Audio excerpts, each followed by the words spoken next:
Welcome to Weekly General Aviation News Update. We have 5 stories for you this week. The first one is a possible new FAA Administrator nomination. Woohoo! The next one is an update to the PHAK, also a Cessna Citation 550 crash.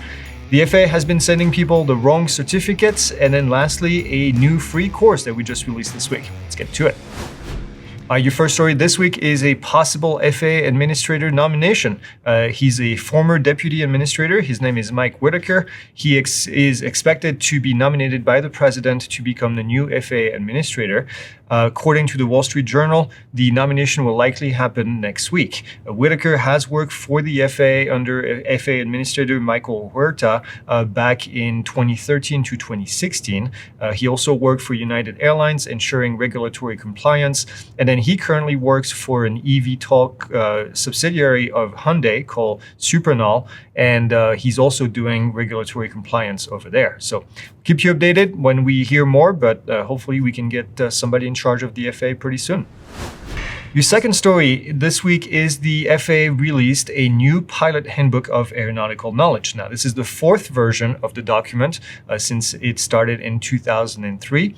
At this time, I've gone through all the 522 pages of the new document, compared it to the 2016 version, which was the last one, and I'm actually very underwhelmed with this new release. Now, historically, a new version of the PHAK involves new graphics, new chapters, new explanations, new everything. But sadly, none of this in this version. I have found only one small addition in Chapter 14 with some new sections about airport clearing, scanning, traffic avoidance, and see and avoid. All very important topics, don't get me wrong. The new guidance also talks about ADS-B and knowing the limitations of the ADS-B, understanding the physical limitations of the human eye, and then also knowing the aircraft blind spots. So I suggest that everybody reads the new section, especially the new page or 2 of new material. But at this stage, there's no groundbreaking new graphics or new information in the PHAK. So the entire book still references the old retired weather advisory circulars that have been removed, now several months ago now. And then also, I was surprised to see that the NOTAMs are still labeled as Notice to Airmen, despite the official change that happened back in December of 2021. So I will note that on page 4 of the new PHAK, there is a mention that says this revision is considered to be a minor revision. I would say so. A major revision is underway and is planned to be released in June of 2024, so a year from today. We'll see. Hopefully we get some new graphics and new information in that very important document. All right, your next story this week is a sad one. 6 people were killed in a Cessna Citation 550 crash in California.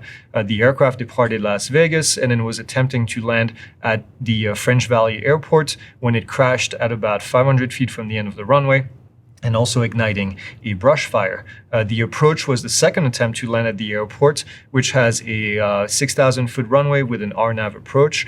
It looks like the weather condition had been reported to be extremely low visibility. I don't know if this was a factor, but it appears that 2 of the passengers aboard had pilot certificates, but it's still pretty unclear as to who was flying at the time of the accident, at least as we are reporting this. There's no word to the potential cause of the crash, but we'll definitely keep you updated if we see anything else.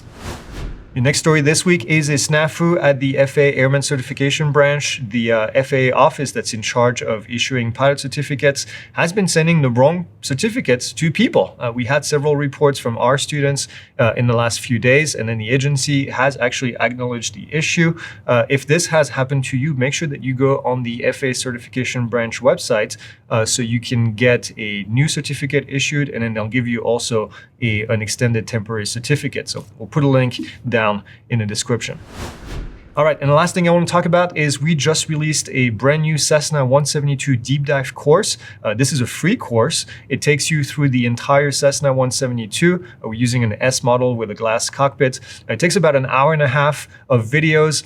We go in through explanations of the electrical system, the fuel system, the weight and balance, how to pre-flight the airplane. We take a deep look at the engine, what's behind the engine. There's just a ton of information in here. And like I said, it's a free course. So make sure that you enroll.